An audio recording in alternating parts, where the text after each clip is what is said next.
Good morning, everyone. We're pleased to welcome you to a special event today. This is the launch of our latest report, Technical Standards for Balance of Systems in Solar Projects. Bridge to India is delighted to have this opportunity to showcase the findings of this report with you. And today we have the privilege of hosting leading players of the industry and government today. And it's my honor to introduce them to the audience. We have with us today Dr. A.K. Tripathi, Advisor to MNRE and former Director General of NICE. We are delighted to have you here today, sir. From the industry, we are thrilled to have senior representatives from the #1 ranked players across the spectrum with us. We have Mr. Rajneesh Shrotriya, CTO of Sterling and Wilson, the largest Sterling and Wilson, largest EPC contractor in India.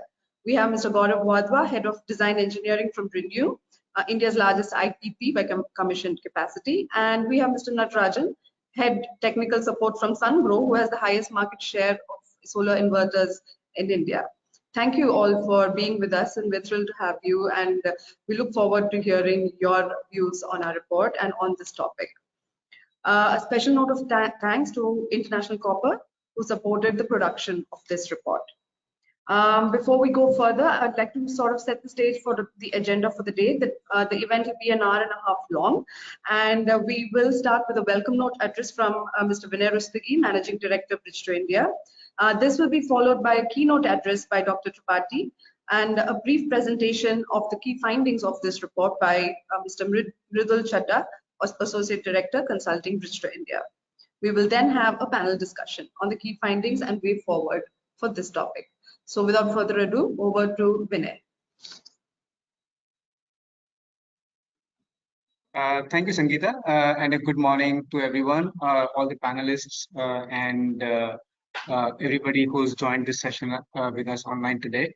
Welcome everyone. Now, quality has been a recurring theme in the solar sector in India, and now we have more than 50,000 megawatts of installed capacity. So there has been a lot of learning on the way, but the fact is that there is also intense commercial pressure.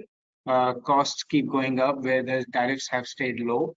There is acute shortage of skilled manpower for design, engineering, and installations. There is all kinds of new technologies which are being introduced, be it floating solar, be it storage, be it even innovation in existing products like modules and inverters, etc. So the bottom line is that at least what we hear from everybody in the industry is that quality and performance issues continue to persist, which obviously has a huge cost for the entire sector, with a lot of investment already going in and more investment planned over the next few years.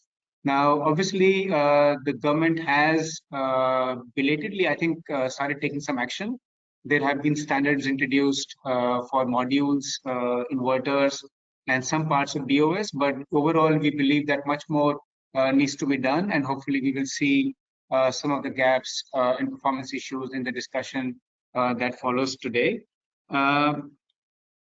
Interestingly, a lot of the focus and attention always tends to be on modules and inverters, whereas we have always believed, for various reasons, that it is actually the balance of systems where most of the problems and the potential solutions lie. We have in the past prepared two separate briefs, one on DC cables and second one on inverters.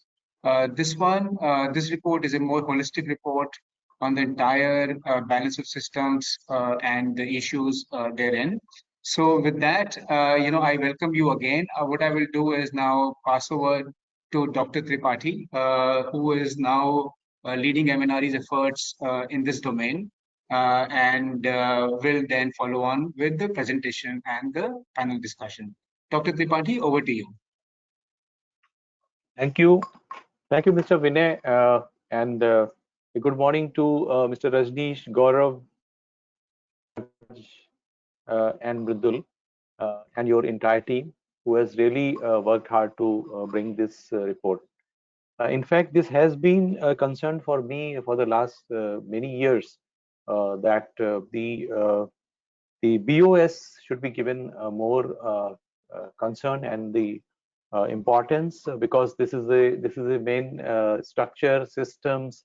And in fact, in the field level, sometime I have observed myself that instead of DC cables, many people are using AC cables, simple AC cables. So this kind of anomaly creates some problem at the field level. And normally, if you take the mounting structure, it has the wiring, it has the switches, it has a mounting structure, it has the inverters, it has the junction boxes, and GPS tracker, and so many other systems.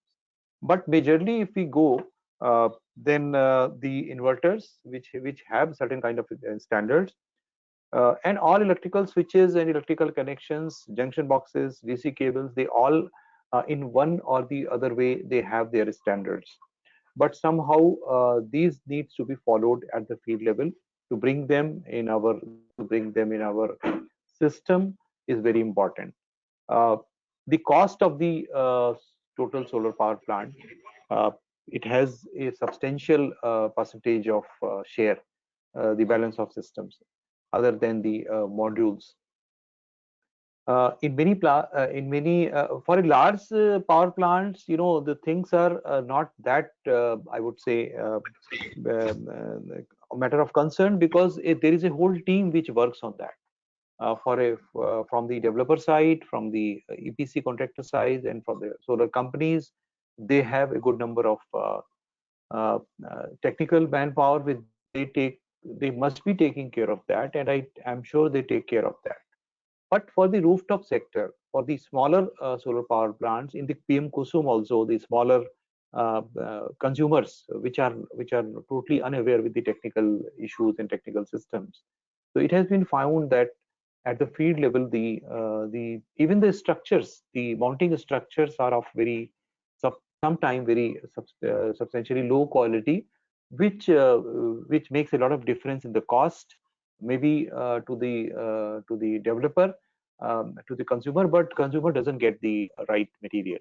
So such focus, I congratulate British to India to bring this report, and I hope that this report will be well taken. I have not seen the report, so let us see the report, what is inside the report, and let us hope that this is going to be very useful and guidelines for all of us, those who are policymakers, those who are implementing, those who are consumers, uh, uh, and they should be aware. This should also make them aware when any installation is going to take place, either by a company or by the EPC, or the and for the consumer. For the consumer, it's going to be a very useful guidelines, I feel.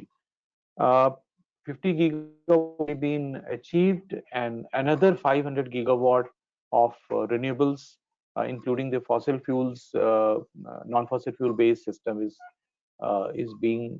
is to be done by 2030. Everybody knows that. So solar has to travel a lot of long journey, and I think in that chunk of 500, more than 240 gigawatt is slated. Let us hope the figures are just under finalization stage. We can take more than 240 gigawatt is to come from solar, maybe more than that. So this balance of system is really a very important issue.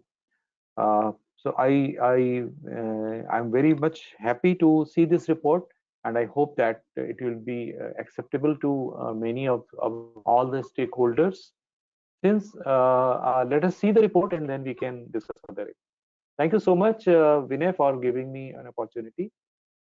Thank you.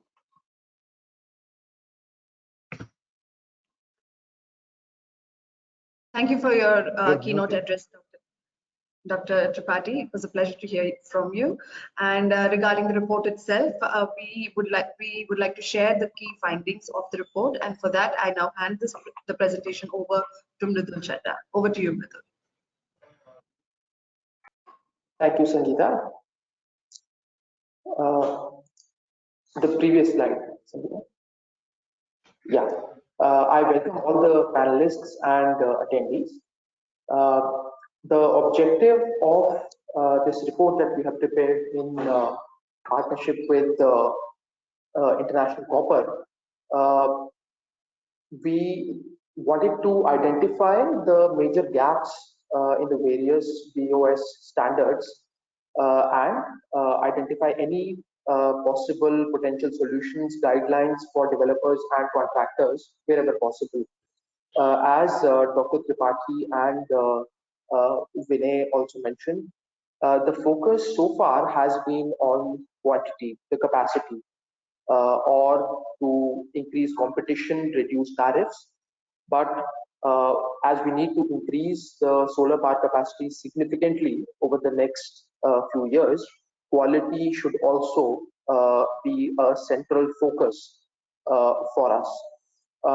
In the introduction, we mentioned specifically this, the ambitious targets that have been set by the government and why the BOS standards need to be relooked, need to be reassessed, and how they can be strengthened. We also cover the current standards, how they are being used by different stakeholders within the sector, be it tendering agencies, contractors, developers, how the tendering agencies are including the existing standards within the tender documents. Once they are included in the tender documents, they become mandatory for the developers to be followed. In this, we found that in certain tenders, for example, in utility scale tenders, the focus is still largely towards modules and not towards BOS. In the rooftop segment, we found that the PSUs, for example, are much more aware of the standards, and they include much more much more standards are included in the tender document. With respect to the gaps, there are majorly 4 to 5 regulatory challenges and gaps. For example, the implementation has been delayed for certain certifications standards for some important BOS components like inverters, for example. BIS, for example, is largely dependent on international standards issued by IEC or IEEE. But the adoption of those standards takes a lot of time. For example, most of the standards that have been adopted from IEC have been delayed by 5 years or more. And finally, we cover the major components: inverters, transformers, junction boxes, cables, both DC, AC cables, mounting structures, trackers, earthing and lightning systems. What are the challenges in terms of at different stages, be it design, selection of components, installation practices, as well as during the operational stages? What are the challenges? What are the major causes of failure in these components, and why and how developers and contractors can address those challenges? In the end, we propose certain potential solutions for the various stakeholders: tendering agencies, standard agencies, and developers, the industry itself. What they can do to strengthen the BOS standards. Next slide, please. So this is what is at stake. Right now, we have over 50 gigawatt of capacity installed and another 70 gigawatt of capacity in pipeline. So this is a huge capacity which needs to for which we need to strengthen our BOS standards. So the government, the tendering agencies, the standard agencies, they all have pitched in and increased the focus somewhat in terms of standards, but there is still a lot of work to be done.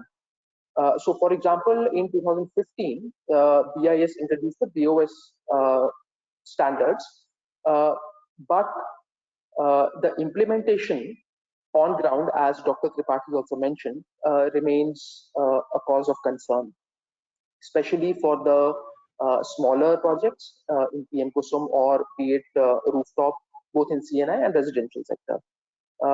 If you see in 2017, MNRE ordered mandatory third-party certification for modules and inverters. Within 2 years, MNRE was able to implement this certification for modules, but even after 5 years, this hasn't been implemented for inverters. And manufacturers are still using self-certification. There is still no mandatory third-party certification implemented.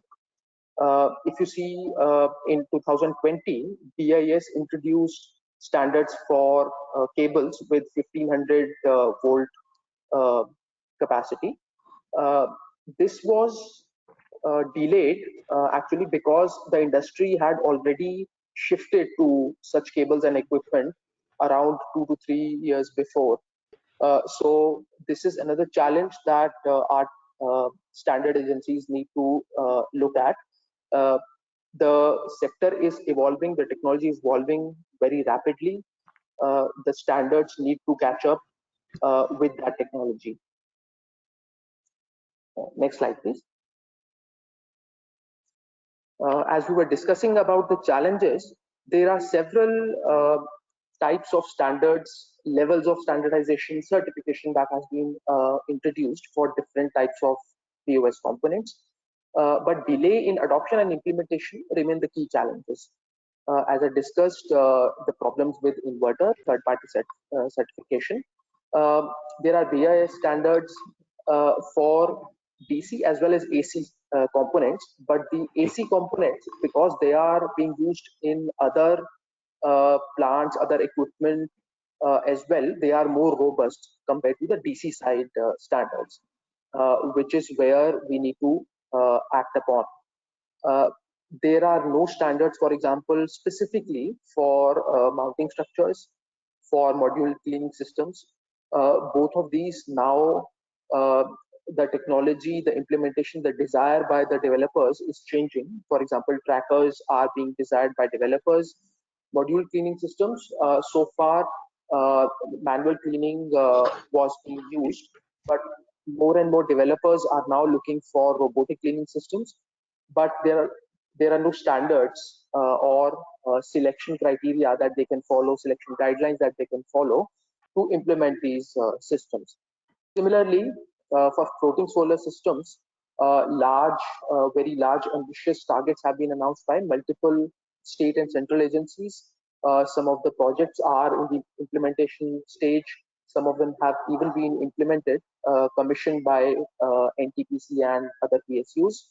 But there are no specific standards for floating systems, and these are completely new systems for which the developers need to know about anchoring, mooring of the platforms, the mounting structures, the cables, which are more prone to corrosion as compared to the ground-mounted systems.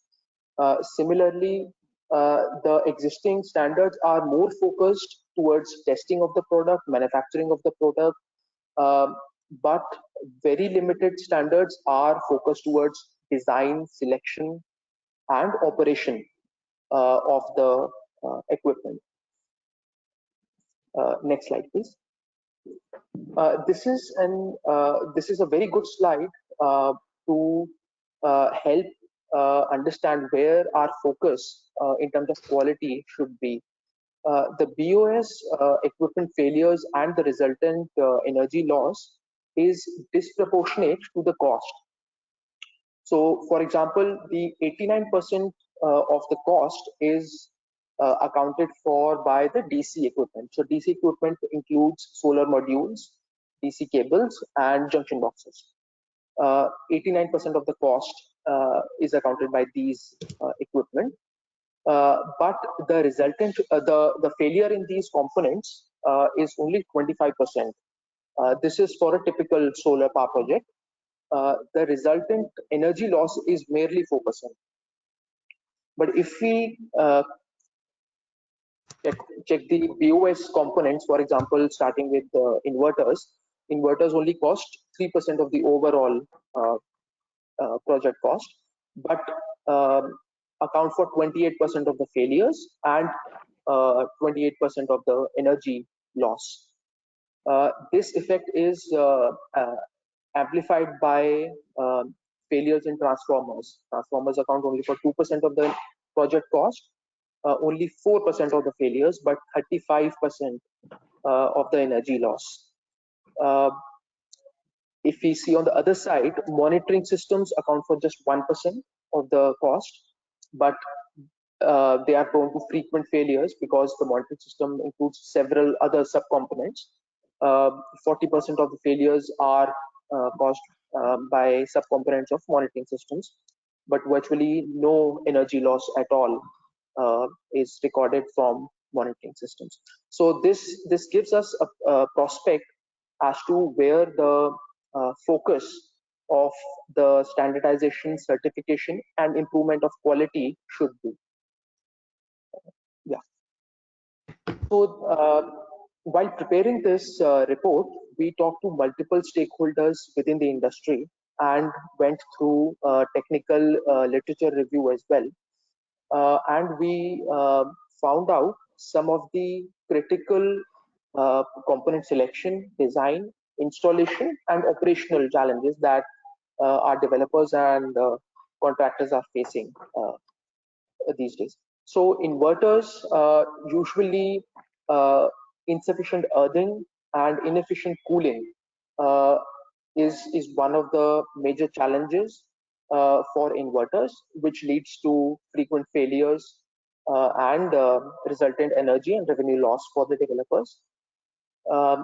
Ground faults, that is unintentional flow of current to the ground, and mismatch between the material of components, different metals being used in different components, leading to deterioration or other challenges, also result in frequent failures in inverters.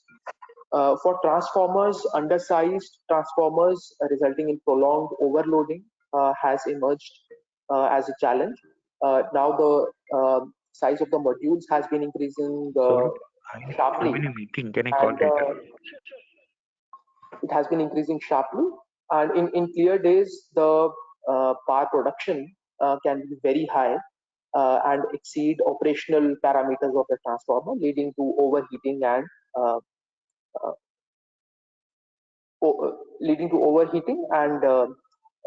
loss of energy, revenue, and reduction in equipment life as well. For DC cables, there has to be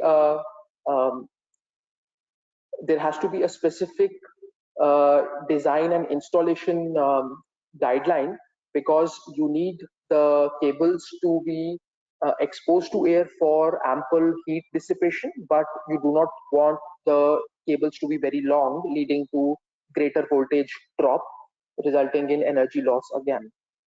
So dealing with cables in terms of material,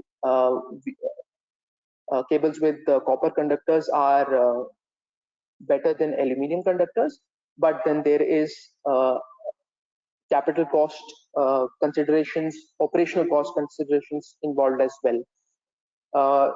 In terms of DC cables, we have seen after the events of high rain or flooding, submergence of AC cables is a big challenge now, and if they are not properly armored, they can be safety hazards, and they can also result in energy and revenue loss for the developers.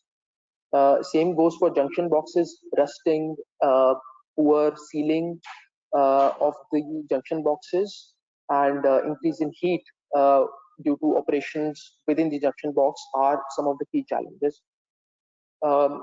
For mounting structures and module cleaning systems, as I mentioned, there are no specific standards, and these two components they account for significant capital investment and operational cost with respect to module cleaning systems.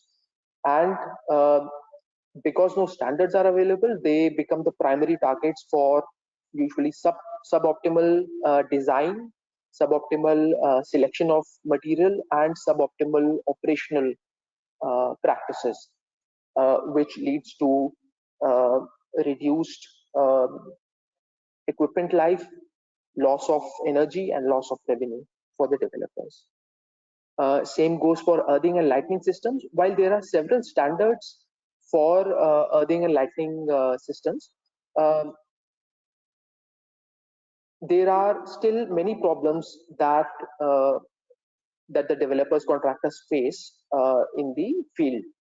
For example, use of aluminium arresters is one problem. As we know, aluminium is a relatively poor conductor of electricity.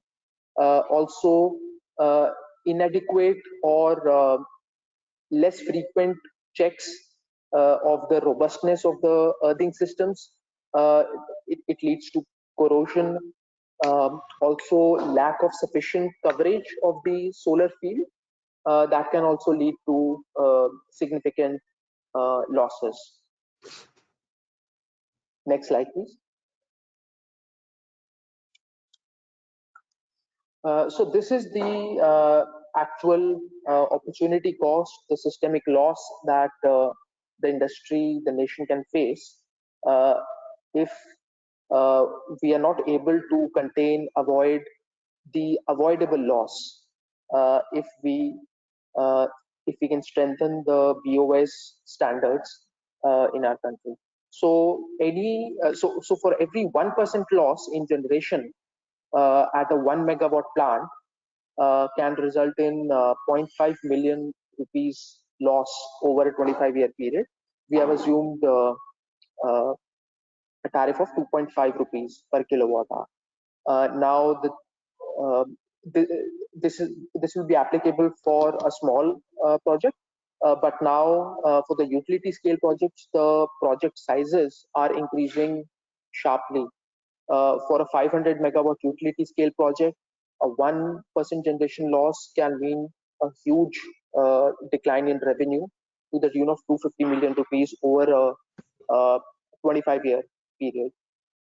So we need to keep this opportunity cost, the cost of systemic loss in mind, while we try to build new frameworks, guidelines, and standards for the BOS equipment. Next slide, please.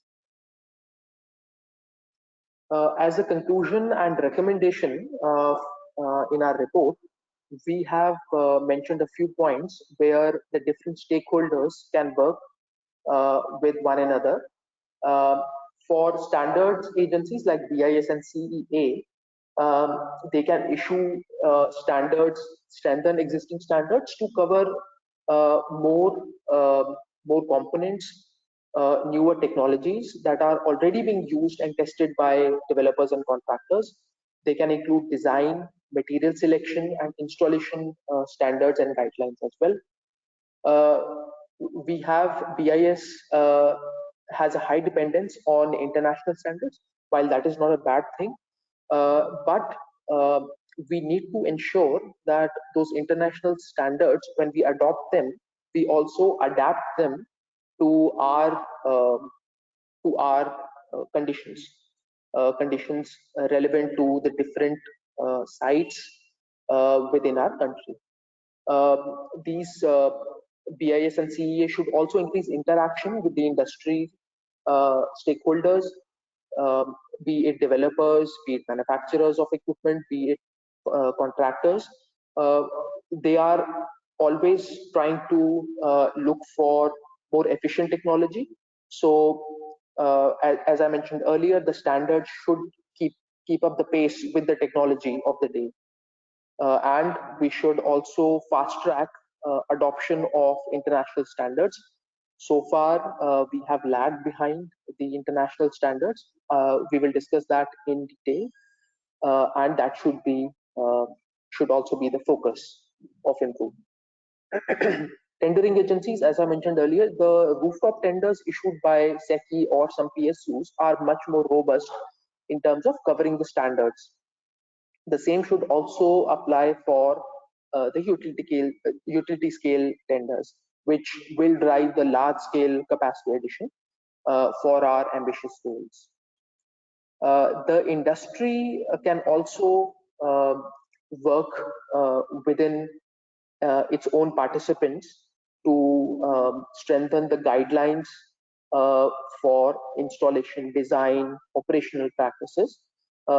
We propose that a platform for project developers, EPC contractors, manufacturers, and other contractors, O&M contractors, should be developed so that the data, operational data, and the best practices, the guidelines can be exchanged within these participants. They should also work on identifying best practices, especially for those components where no standards have been specifically developed, for example, mounting structure or module cleaning systems. They should also have easy access to the international standards, so they needn't wait for BIS to adopt those. They can simply refer to the standards already issued by IEC, IEEE, and other international agencies. So an industry association can develop a repository for such standards. And finally, there should be exhaustive training courses, training sessions for technicians who actually work on the site, because lack of skilled technicians has emerged as a major challenge for the developers and contractors.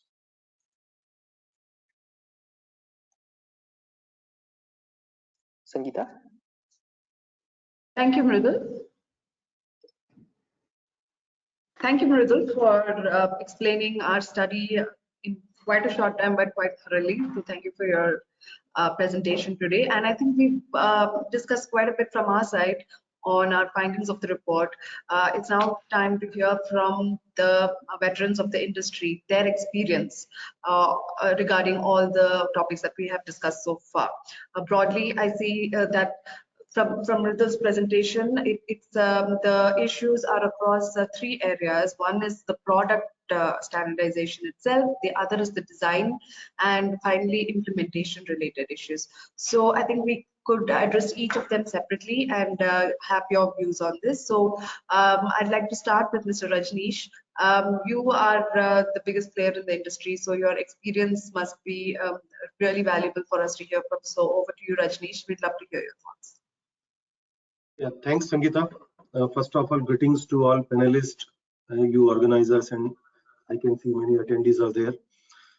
Yeah, and congratulations to all of you for making this report. I can see Mridul's presentation is so rich, and the report is touching base, various aspects which we are daily on routine facing. He has touched upon cables, transformers, inverters, and the heat management of the inverters, earthing, lightning arresters. So all these are the factors which are affecting, and yes, of course, the standards are must for that. So typically, I can say from the module perspective, yes, we have a lot of these standards are available, whether it is being manufactured or imported from China or in India. So IEC, as Mridul was also saying, is dependable standards internationally adopted. But here, when we are talking about the BOS system, so typically, as a EPC and as a designer, I divide it into two phases. One is that from the junction box of the module, where we are getting, almost 1500 volt nowadays, to the LT side of the inverter duty transformers, whether we are typically triple winding or 5-winding transformer or 2-winding transformer, and the voltage which is feeding from 415 volt to 690 volt. So this area from module junction box to the LT side of the transformer is the entire PV, where we are facing a lot of challenges from the lack of the standardization, lack of the other part, if the discipline maintained on this platform. Other part which is on the high voltage side of the transformer, which is either 11,000 volt to 33,000 volt, and up, up step up, whatever, transmission to 24. So we are not talking for that, because that is rich with the standards available. Here, the challenges which we are facing as the EPC and during execution, during explanation to owners, engineers, and our consultants, lot of time is spent getting approvals and getting them convinced on the designs which we are doing, apart from the AC side. Why? Because the configurations, the inverter sizes, the inverter voltage, and it is not standard. If I will start from the string sizing itself, when we are connecting strings in series, there is a lot of confusions. Some are following IEC, some are following NREL, and debates are going on. Days and days are spent whether we have to go with 30 modules in a string or 32, and then it is a risk on the players, those who are offering the projects, whether they want to the minimum temperature at night or minimum temperature in the morning, and they are getting approval from inverter suppliers, they are getting approval from module suppliers, and the overall risk is taken care. So this is a starting area from where the standards are required, that what should be the temperature considered for either it is a minimum temperature in the morning or the 24 hours. And once the string is designed, then other parts is the fuse coordination, which is an inline fuse when we are paralleling the strings and connecting those string combiner boxes. So there are 3 fuses coming in series. One is the Y connectors, and then SCB, and then fuse at the inverter side. So this coordination is very, very difficult when we are going. Sometimes customers are asking 1.56 times you have to multiply by the ISC of the modules. Sometimes it's 1.25, and some of the players are even taking risk of the ISC itself. So it is also the area where standards are required, which decides not only the fuse coordination, the size of the cables, and optimization which is offered. Many a times when there is a bid going on, 5 to 6 players are going, and one can make a mistake for the coordination, and they can pay later on the margins. And if someone is going with a very, very accurate things of calculation, there is a fear of losing that bid also. So this is the unknown area. And when we are talking about the string combiner boxes also, it is also at present someone is using 21 string inputs, 15 channels, and 30 ampere fuse, even 65 ampere fuse. So even we have to do the parallel of the strings in 2 or 3, or all this is a factor which is a combination decided mutually between the 3 agencies today, and that is all a project specific. It is not non-standards. So 3 agencies is a APC contractor or a developer himself and a owner's engineers. So once all these 3 are agreeing on that, then the project design is done. Similarly, the cable voltages, which Mridul was also touching, if we are going for some of certain inverters, the inverter suppliers are also deciding that what type of waveform will be generated out of the DC chopping from IGBTs, and it may require 1.9/3.3 kV cables, and those cables are not easily available, and maybe manufacturers are not providing lots. So we are bound to purchase 3.3 kV, wherein some of the inverters it is allowed for 1.1 kV also. So here also it plays around on not only the cost, the availability and logistics for this. And here very, very important miss happens. Maybe on the design we are giving on the papers that we have to use 1.9 3.3 kV cable, but at the execution level, which Madhur was also saying, the drums are available in hundreds of drums are unloaded at site. Site engineer may pick up a wrong cable which is available for maybe for 33,000 cable, 3.3 33. So all these confusions may happen. We have also seen that a aluminum armored cable should be used for the inverter to the DC connector LT side of this. But if it is GI armored is used, it will get heated and your CT formation will happen. And during the commissioning, people will be blaming on the inverter supplier, or maybe blaming on the transformer supplier. There your transformers terminals are getting heated, cables are getting burning. The actual problem is not the supplier of the equipment. It is the cable which is selected or maybe wrongly placed on the execution. So these are certain areas, and I can see there are other speakers also there. So just I'm sharing this thing which is long-term chain, which not only affects from the table from where papers are going as a design, but when it is going to the consultants, it is getting confused. Moreover, the people, those who are at site, they are confused, and at the last, what happens, the project manager hand it over by completing his punch list to the developer or the end customer. But then the real problem starts after 1.5 years when the actual heating is happening and operation and maintenance people are suffering, and those guys are may not be knowing so much technicals on this, and trial and error happens, and ultimately it results in a breakdown of the plant. Generation is not giving what was the model at that time, and the loss to the developer, loss to the utility company, those who are signing the PPAs. So these are the gray area I wanted to touch here when you have given me the opportunity. Thanks for that, Sangeeta and Vinay, and maybe you can call me upon again for some of more insights once we will hear from our other speakers. Thank you. Thank you very much. Sure, Mr. Rajneesh, we will circle back to you because you've highlighted a whole host of issues from design to implementation to product. So there's a lot to chew on for us. And I think we will circle back to you. I would like to go to Gaurav. Like you are a developer, and as an EPC contractor, Mr. Rajneesh has highlighted what are the issues and what developers will face a year and a half down the line. So I think we can pick it up from there, and you can tell us, have you faced issues because of poor quality in the past, and specifically product related? We can touch upon design and implementation shortly. If you can highlight some of the product standardization requirement related issues that you have faced, that would be great. Sure. Thanks, Sangeeta, and thanks, Vinay, to give this platform. And thanks to Midul, who has come up with this beautiful report. And yeah, my colleague Rajneesh has told very long thing. He is absolutely right on the design side, and all things is very critical for all the plants, even though which we have seen.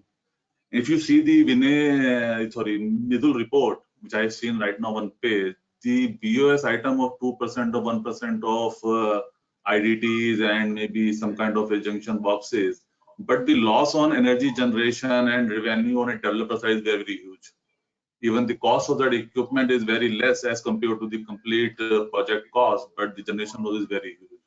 Being there is no standardization, some technical challenges at site, maybe some operational challenges, some project challenges, they are not able to do the project properly. A lot of things we have seen in past also. So from the standard point of view, it is very important to see the product specification also, plus the project execution standard also. That is my belief, because you select the product, because most of the product is available with the standards, like inverter, like registered AC side is available, all these things. From the DC side, we are also evolving as the technology is changing. We are also going to change the standards, all these things. But the execution is also very important to follow the standards. I give you example. Now I am using some IDT a size of blah blah blah blah 8.3 megawatt.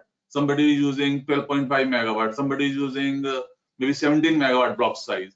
So different types of transformers coming to the field, and this is creating a problem not to the industry, as well to the grid also. Stabilization is very, very difficult. So some standardization for the utility scale is very important to this kind of a product. Suppose I am using 300 megawatt solar plant. I am using 150 MVA 2 transformers. Somebody is using 100 MVA 3 transformers. So there is no standardization. Everybody is using their own redundancy in designing and taking their own benefits. So that is my perspective. Some standardization should be there so that you can get a better product as per from the product supplier, as well as you also get a better price also commercially once you standardize the products. If you say everybody should choose 150 MVA transformer, so nobody will go 100 MVA transformer with 300 megawatt project. So volume versus things will come up in the picture that I have seen in the market. And second thing which I saw the other parts, the standard per se is the safety. Because like Rajneesh said, the module junction box to the IDT, I don't go to the IDT LV, I just restrict myself to the inverter input, DC input. the DC is very, very important, very, very harsh for the human safety. Even is a general language when we study engineering, AC has a frequency shifter, it can leave you around, but DC if you pet, you will not leave you around. So some safety standard is very, very important for the DC field array, for the execution side also, because the manpower which are working on site, that are the local labor with the contractors hiring and doing the jobs. And for that, safety standard should be very, very critical. They don't know how to, they only know like AC electrician, you have to cut the cable and join this. But you cannot do in DC side. It is very, very dangerous. So that kind of standards are, I think we should be built in the going forward. And third thing which I seen the technological changes in the industry as PV is very, very innovation and all this is going on. Now we have seen from past solar is coming, wind is coming. Now the complete shift is going towards hybrid and floating. So hybrids standards are also should be take place now, because we have solar standards, whichever we have wind standards, but we don't have some kind of a hybrid standard for solar, wind and storage. It should be now starting. We have to think of that, we have to build that, because now we are going to shift our LPF to more than 50%, all these things. So that is very important for this. Third thing is the floating solar, which are coming in the very big way. We don't have floating standards right now. If I say I have to lay lightning resistor on floating, how can I say? Because somebody is telling you should put ESC, somebody is telling you should put some other, nobody knows. Something is floating, you have to do the earthing. Somebody is telling you drop on the simple conductor into the field. Somebody is telling doing some other way. So there is no standard. Everybody is doing their own method and try to do that things. But only these are the last things we will lose on generation, something fall out. So we should be very, from my end, industry per se, for the things and solar side, we should be very look after towards standards in safety. Innovation technology is coming right now on that line and the hybrid side. So that's the only line. This 1.5K to now 2K on PC side. That is also a very huge impact on the complete value chain of the BOS. Because once you shift 1.100 to 1.5, it will take 2 to 3 years to stabilization. Now when you shift 1.5 to 2K, then all the BOS items should need all standards and availability of the market. So that is very thing you have to look after on the things. And for rooftop side, which I have seen, there is a total different world together, because rooftop, lot of safety comes first, because that you're putting somebody on the roof. So that is very important for that. And some things, I just had an example in my mind when I'm using rooftop. We have to put inverters there. So there are two kind of string inverters available, with transformer, without transformer. Somebody is using without transformer, it's fine. Somebody is using with transformer, it's also fine. But both have their own advantages and disadvantages. So that selection and all these things, you have to choose what should we could take care of. Because if I say I will go with transformer, because safety is my first concern. Efficiency is okay. I lose some power there, but that was different. But if the standard is there, then everybody goes through like that. We have to use only this standard. But now there is no standard. Everybody is using their own standards. So that is things I see. I have to put it on this platform, and very good. I have seen that report came up after so long time. I've seen.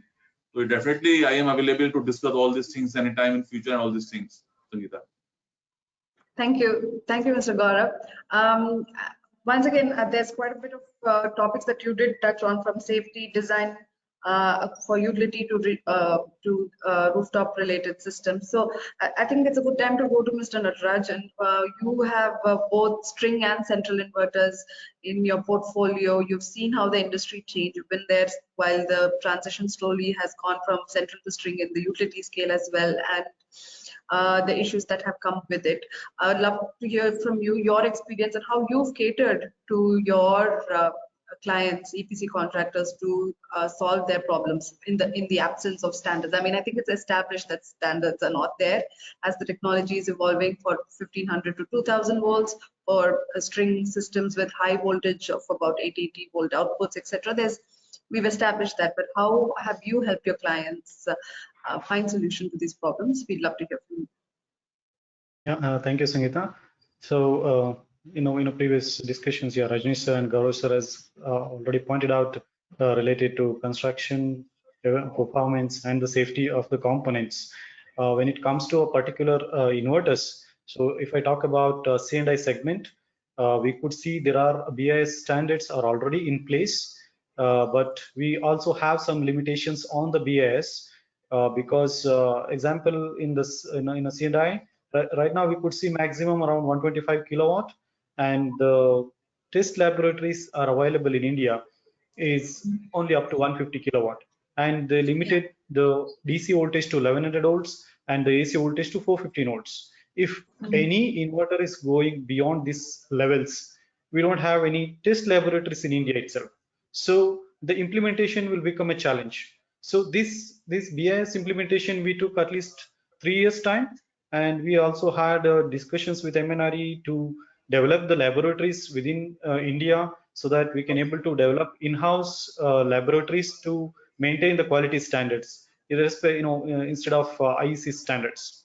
So, and when it comes to 1500 volts inverters, be it string inverters or central inverters, and there is no laboratories to test in India as far as ILAC approved or maybe NABL approved laboratories. So we have to depend only on ILAC laboratories which are placed internationally. And in 1500 volts, the major problem is, we could say, as a laboratory perspective, any laboratory wanted to invest something, they're looking for ROI. And here we could see only few suppliers are there and only few models are there, but the cost of the equipments which are required for the testing is very, very huge. It's in CRs. So they couldn't able to get their returns back even if they implement. In this condition, maybe Government of India or MNRE, if they subsidize something to the government laboratories to ensure the quality of the equipments which are imported, that has to be tested in India, and then maybe we can supply to projects. So that is the best solution. I mean, as a supplier we can see. Otherwise we have to believe the ILAC approved certificates from international laboratories. That is with respect to the quality standards and the quality of the products. And when it comes to the execution and the real projects, we could see as of now the challenges with respect to string inverters voltages. As you said, there is no standardization on the AC output voltage. Maybe some suppliers will give you 660 volts in central inverters, and some suppliers will give you 800 volts in some string inverters, but there won't be they can't able to make the standard output voltage, because the product design in accordance to the performance. Basically every product is going to be optimized and improved according to the performance, because end of the day the developer and the EPCs has to get benefited by using a new product, for which we cannot define the standard voltages for the suppliers, but at least we can define some level of voltages. If any inverter is falling in some voltage levels, where voltage band, let's say 500 to 1000 volts AC, then what are the BOS components that are being selected, those standards we need to define. There is a still confusion between whether we have to go for 1.1 kV or 1.9 by 3.3 kV. Some suppliers can say that 1.1 kV is also okay, and some suppliers can say that 1.9 is okay. But we can say that technically how much voltage is being injected to the ground, with conducted to the ground with respect to the operation of the inverter, including the anti-PID function or without anti-PID function. Based on that, we can able to standardize that one. But in India right now, we could see 0.6 by 1.1 is a standard cable size, and up to that you will have 1.9 by 3.3 cable. But if you select in between 1.1 by 1.1, then it will be a special cable, and then it will follow some special standards, and it has to be manufactured only for the particular developer or EPC. It cannot be used for any other applications. So in this band, maybe some standard has to bring in, and so that they can able to follow the single standard for all the inverters if the voltage band is defined, right? So this is one of the challenge. When it comes to the operation and the connected to the grid, there is CEA guidelines are in place.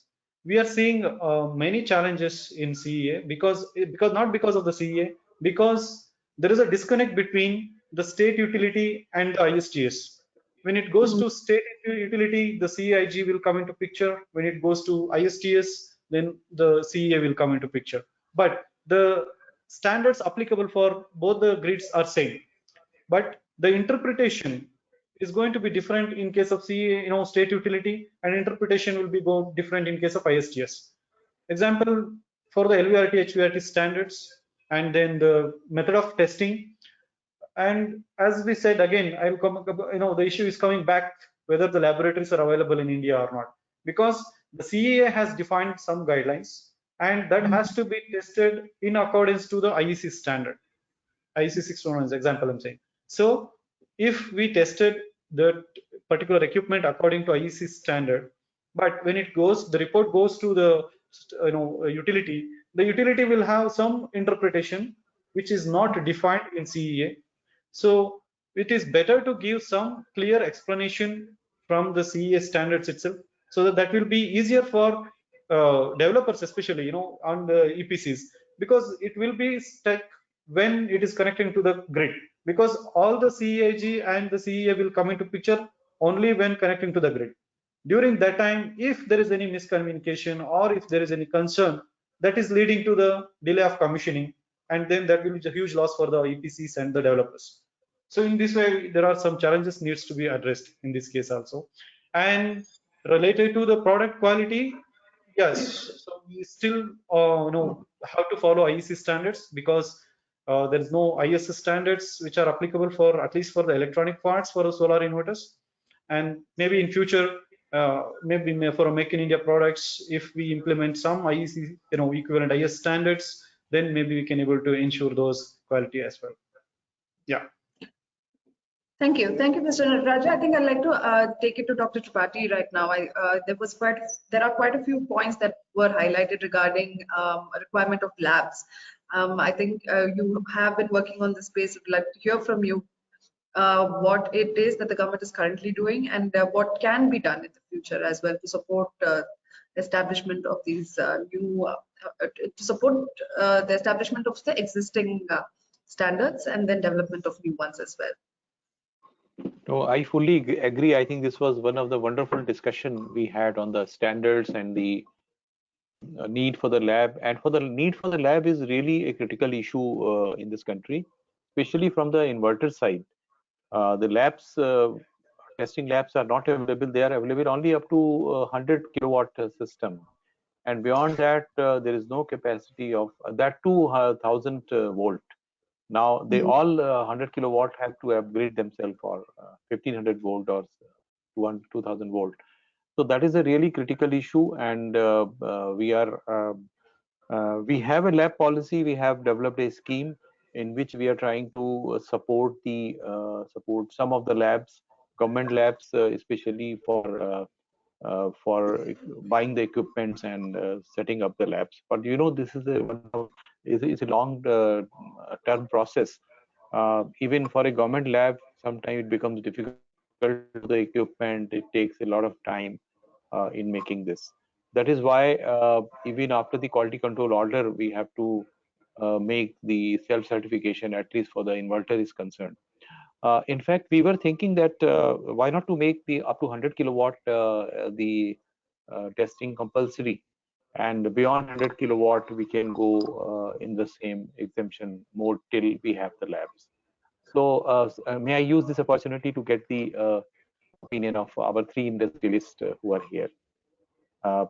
So if we go by that, will it disturb the market, or will it be okay? At least the rooftop sector will be covered with this. Yeah, so yes, so as of now, C&I is getting followed BIS, so there is no doubt, because it's been from 2 kilowatt to 150 kilowatt in CPRI it is available, so we could able to manage that, and all the Make in India products are going for BIS testing. Being tested. Okay. Yes. So okay. And for 1000 volts is enough, as I see, because in C&I the roof for up to 100 maximum power itself 100 kilowatt is enough for a single inverter, and yes, we need to focus on 1500 volts inverters. As I understood from CPRI itself, the 1500 volts is the major challenge is for the DC source, because nowadays the rating of the inverter is getting increased day by day, and at least we need to make a minimum 5 megawatt to 7 megawatt DC source, because the single DC inverter itself is rating up to 5 megawatt. We can see in the industry as of now. So if we want to test 5 megawatt inverter, we need to have minimum 6 to 7 megawatt of DC source, right? So that source is a major cost involved in that. So as a government laboratory, they are also finding difficulty to convince the secretary to get it approved. So in that way, maybe part of MNRE team, maybe they can convince the ministry to support at least government laboratory, not on the private laboratories, because definitely private laboratories will not invest in this testing. And if we want to ensure the quality inside the India, then only government laboratory is the option. Yeah, but yeah, as of now, 1500 watts still we can believe, because many players of private laboratories which are available in India, like TUV or SGS or anyone, they're all having international laboratories in Germany or China. So they are also following IEC standards, no doubt on that. Yes. So, and there is one more suggestion. Is there any guidelines are available or allowed to travel the government bodies to the respective laboratories internationally, and then to ensure the product has been tested in accordance with IS standards or BIS standards. If that is possible, that is also maybe can be worked out. But now, sorry to interrupt. International labs mostly they test the IEC and other standards. They are not. They can test. They can test IS BIS standards also. But that's a good suggestion. That's a good suggestion. We will think over it, and at least the verification of some reports can be done. Yes. Thank you. Yeah. Thank you, Natarajan. Gaurav, Rajneesh, would you like to add anything to this? Yes. Yeah. So Nataraj, basically the testing when we are talking about, you said it is possible for BIS testing, and also see what we have seen, because EPC we are doing in other international markets also other than India. So many of the places more stringent format is there for testing. The utility agency is changing the power factor, changing the reactive power, voltage control mode, and they want to test the inverter performance when the grid is unstable compared to the normal infinite grid. Those testings at the moment in India, though those standard and stringent performance is not expected. Very soon I can see maybe in 1.5 years it will be implemented in India also.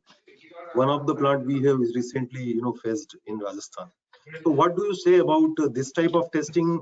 How you will be taking as a routine test in your inverters, or it is required to be pushed from customers? No, sir, this will become like a type test only, because when we are testing the grid related operations, so you need to have a very big laboratory setup which needs to be protection. Basically, the protection has to be enabled on both DC side and as well as the AC side, because on the field we can see the real grid issues. But if we want to create a real grid issue to test this inverter, then we need to enable a lot of protections for the equipments. So those equipments are available only with the few laboratories. Maybe in worldwide, maybe around 2-3 laboratories, not more than that. So most of the cases we test those inverters in their laboratories only. Though we have the type test facility in our factory, still our R&D center said that even if we pass our product in our laboratory, it has to be tested in the third-party laboratory, which will be authenticated globally, because the product has to go worldwide. So it has to be tested only in laboratory conditions. That is a constraint which I can see today, maybe in other countries also. But will it be possible during commissioning at site if some of the selected inverters can give this testing? Because what is happening, all these requirements, when it is coming slowly, either the inverters are not enabled to perform accordingly, or the billing which is happening on the client is very, very heavy on reactive component, And as a EPC contractor, because I'm looking my interest, that all penalty is getting transferred on the EPC contractor and not on the inverter supplier. So there is some gap which is required to be filled.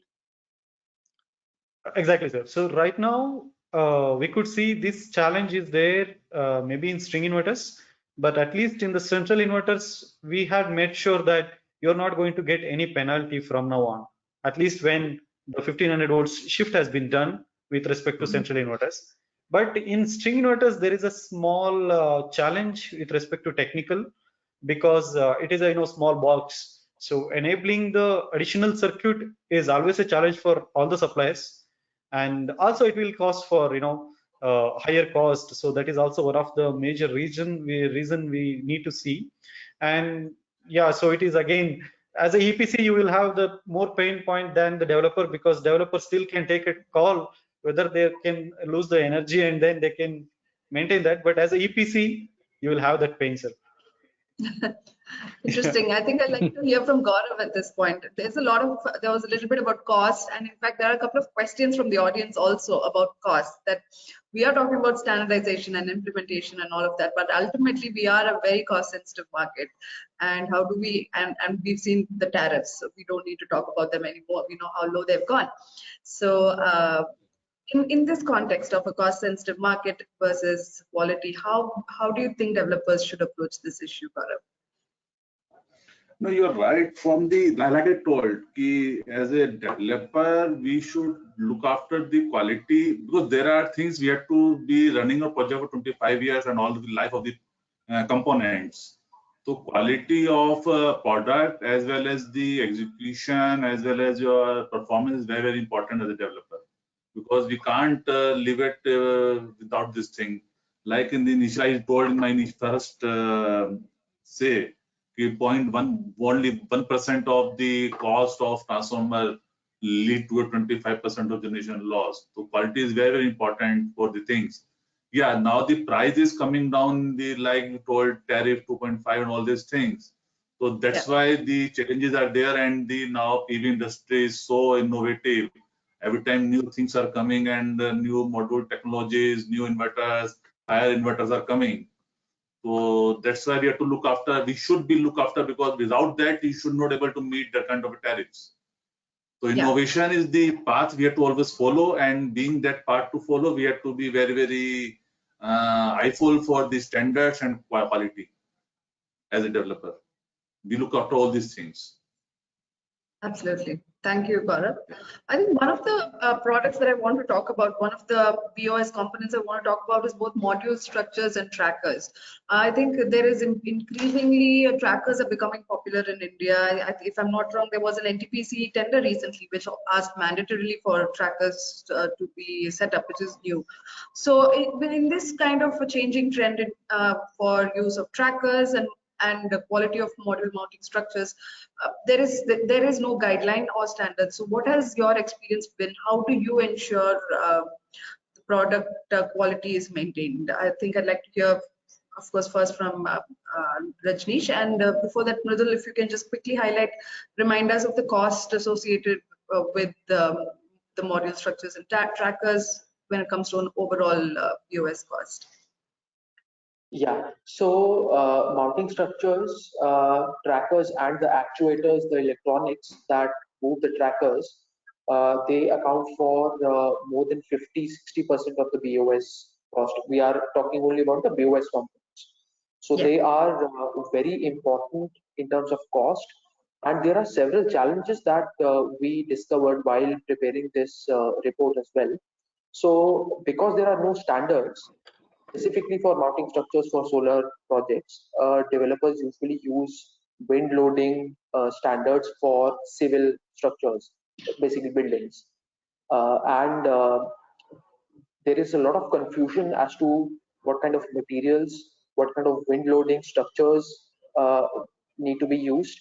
Um, Typically, the best practices that we discovered was that use of hot dipped galvanized material should be used. Uh, it is resistant to corrosion, and it is also much more it is likely to last much longer compared to uh, uh, any other equipment or material. Similarly, rectangular wind loading and triangular wind loading is also something that the developers, the contractors have to think about. Rectangular wind loading is much more cheaper. Lesser material is required in that. It is not. It is highly susceptible to strong winds, like the winds, the cyclones that we saw in Gujarat some time back. There was significant damage to some of the projects. So these are some of the challenges that developers have faced. Sure. Thank you. Rajneesh, could you add on to this your experience, Rajneesh and Gaurav as well, please? Yeah. How do you ensure these standards and specifications, even though they're not available, are met in terms of testing and during execution? Thanks, you brought this thing, when first speaking slot, I wanted to touch this. So all this is, basically civil and structural engineering is much more than what we have discussed, electrical problems. Here, the flood reports, contours, cut and fill, because, the land is not that easily available for solar. Wherever we are going, it is either a wasteland where rocks are there, undulations are there. So putting MMS and one step further, trackers where the undulation is very limited. A lot of civil work is required from the leveling perspective, cut and fill requirement to meet the flood levels and to meet the minimum level below the ground. And all civil engineering aspects are required to be trade off from the height of the structure, because the main subject here is the bifacial BOS. So the other side of the module, which is on the bottom side, has to be giving you the energy which is optimized and the LCO is meeting. You may increase the height of the tracker or leg of the MMS to get the more reflection from the land, and you can maybe achieve the albedo which is available. But while doing so, if the structure weight is increasing and the leg of the structure is getting more height, then installation problem will be there. So all this trade-off is required, and the main important factor is the albedo. So like we have the wind speed and your corrosion category is defined in the codes and standards for most of the states in India. The albedo database is not there, which is required to be standardized, because whatever we are doing, we are either taking a satellite data, NASA data, or we are installing some of the weather monitoring station for a particular period and correlating it. Based on that, the bifaciality is taken in the designs and the data sheet which is available from the module manufacturers. I'm just giving as example. For example, Jollywood is giving their data sheet for particular albedo 0.4, certain percentage of current may be increasing on that part. So while designing the electrical system, that is most important, that if albedo is going wrong, your cable sizing, fuse coordination will go wrong. Moreover, the guarantee parameters which you are giving on the yield performance will also affect.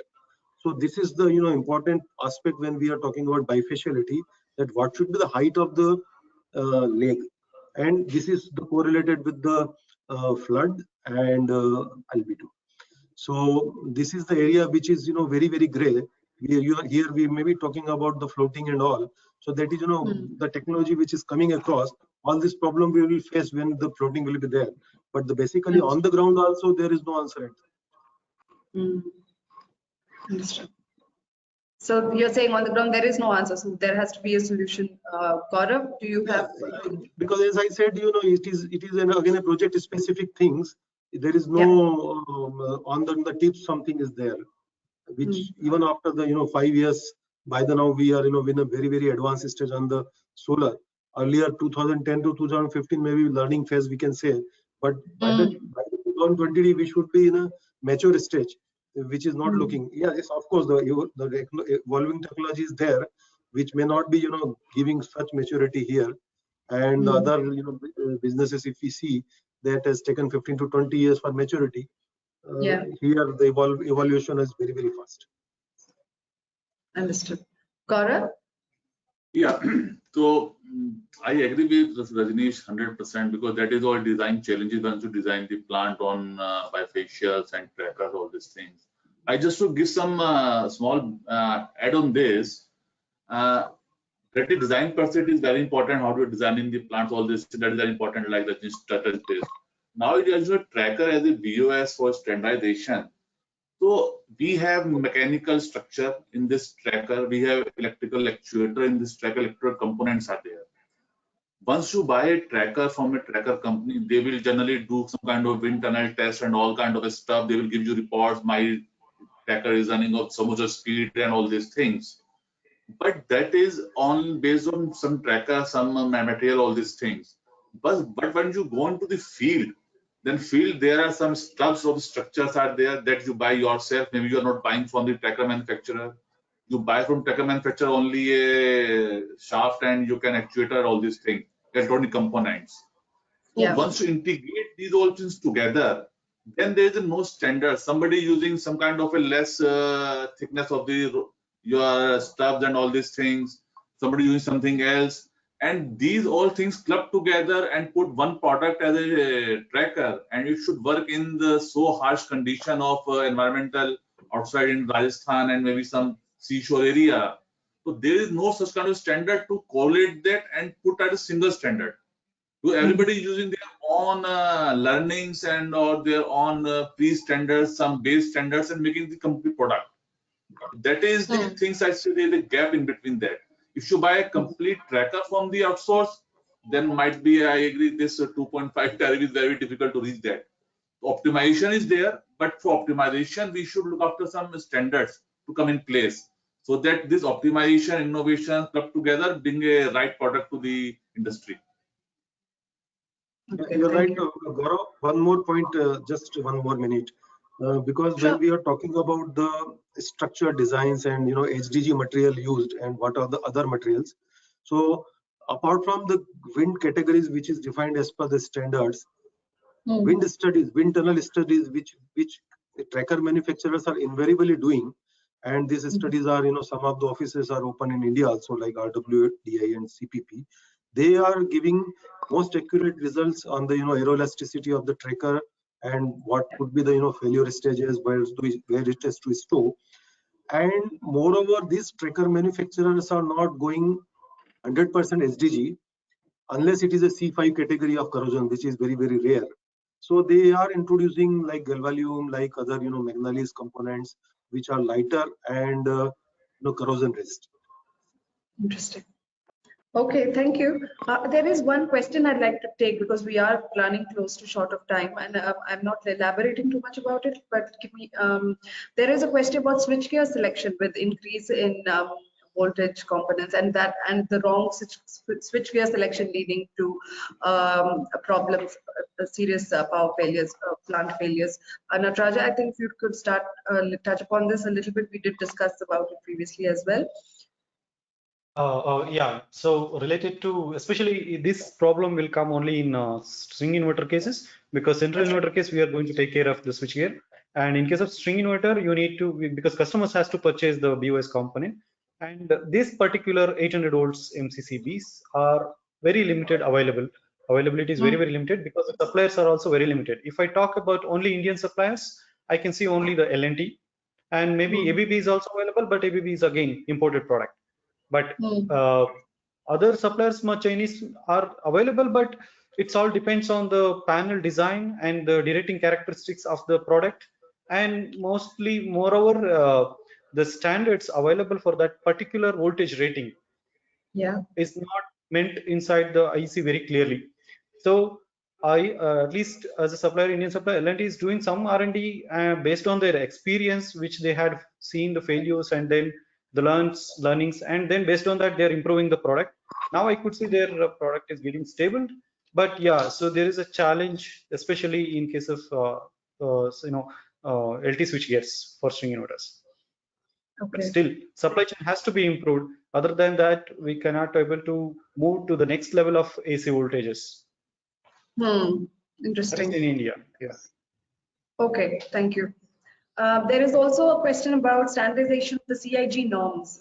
For each state and DISCOM have their own standards, and that impacts the quality of the project as well. I'd like to hear about it from Gaurav and Rajneesh on this question, please. Okay. So CIG and like Nataraja told initially in his discussion, the norms are there, but the interpretation of the discoms and the state discoms and state transcos, the CA is different. So if you Yes. go for a norm, so norms are there, but interpretation is different. So I can say norms are available, but we have to follow as per the things that they are following. We have to tell them sometimes, you have to educate them sometimes. It is like that way. But the standards and norms are available for the safety electrical side available in the India. That is there. Understood. Understood. Yes, Rajneesh, you were saying? Yeah. So Gaurav is right that the norms are available, that how much air gap is required from conductor to conductor, from conductor to ground for selecting any electrical switch gears. Most of the time, where the CIG is approving on those safety and all, and maybe a localized some requirement is there from the lighting perspective and from the grounding perspective. Other than that, from the major equipments, the CIG is same.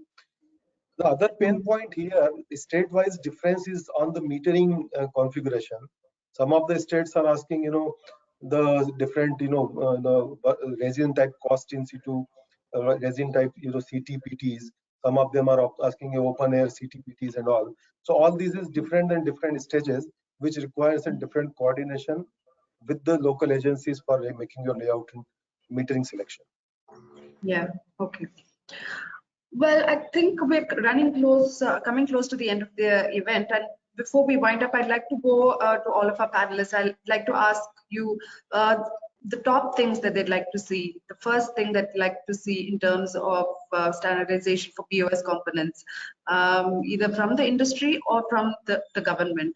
What should the immediate next steps be to address these challenges that we've discussed at length today? I'd like to start with Nataraja, please.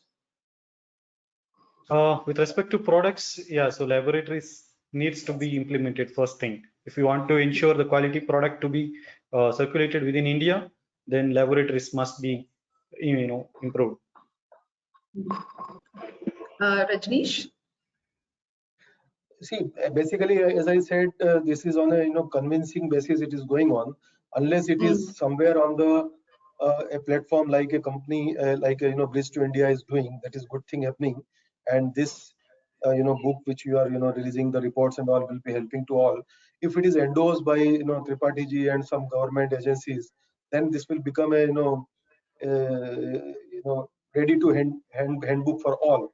So such kind of papers are required, which is certified from some government agencies, and then only it is believable and trustworthy from a joint discussions. So Sure, this is required. Okay. Gaurav?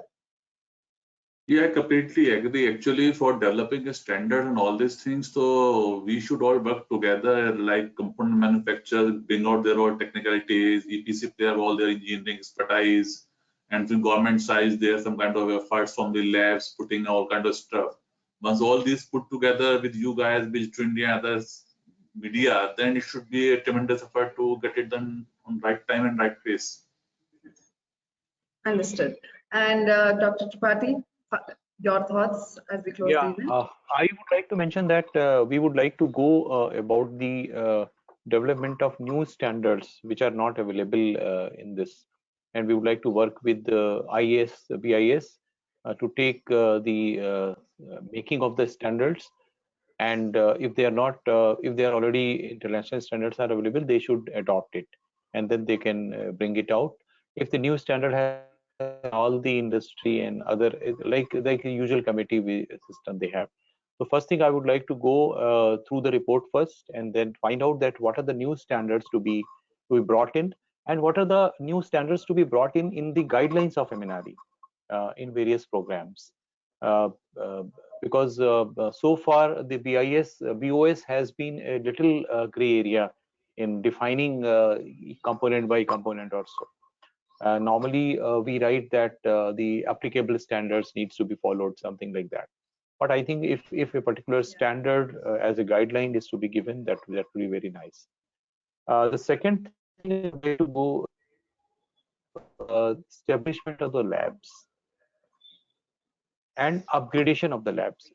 We have many private and few government labs, but these labs needs to be upgraded. For developing a lab for a particular standard. In fact, the lab only works against a certain standards. The testing is done against certain standards, and a standard normally requires a number of experiments, number of setups. Take the example of module. We have 57 type of testing system. Then a module is qualified for a particular standard. So things needs to be worked out in detail from the international standards available for these. I'm talking for these BOS related issues, and then certainly we will be working on the either supporting the existing labs or if they have already some test setup, then upgrading their test labs. So these are the challenges we have. Perfect.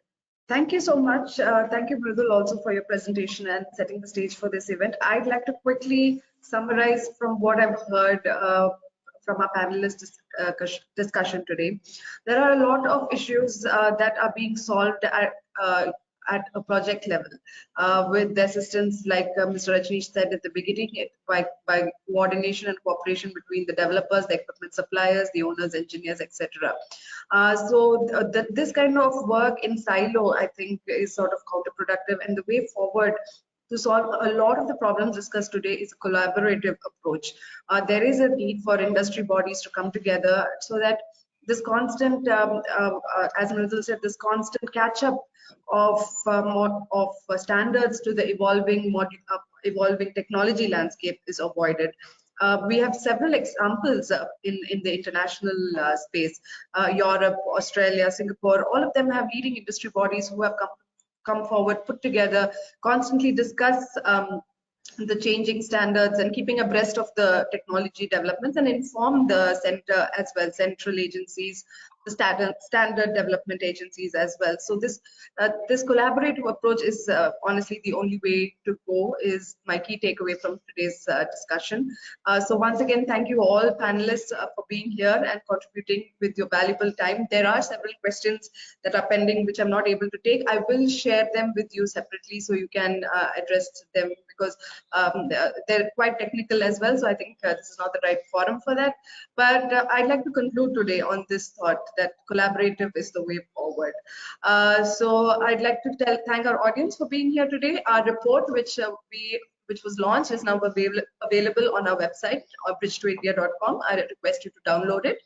The recording of today's event will also be hosted on the website, and you can view it at leisure at a later point of time as well. Once again, a big thank you to our sponsors, International Copper, for making this report as well as this event possible and bringing great quality content to our audience as always. That's it from us. Thank you. Until next time, it's goodbye. Thank you.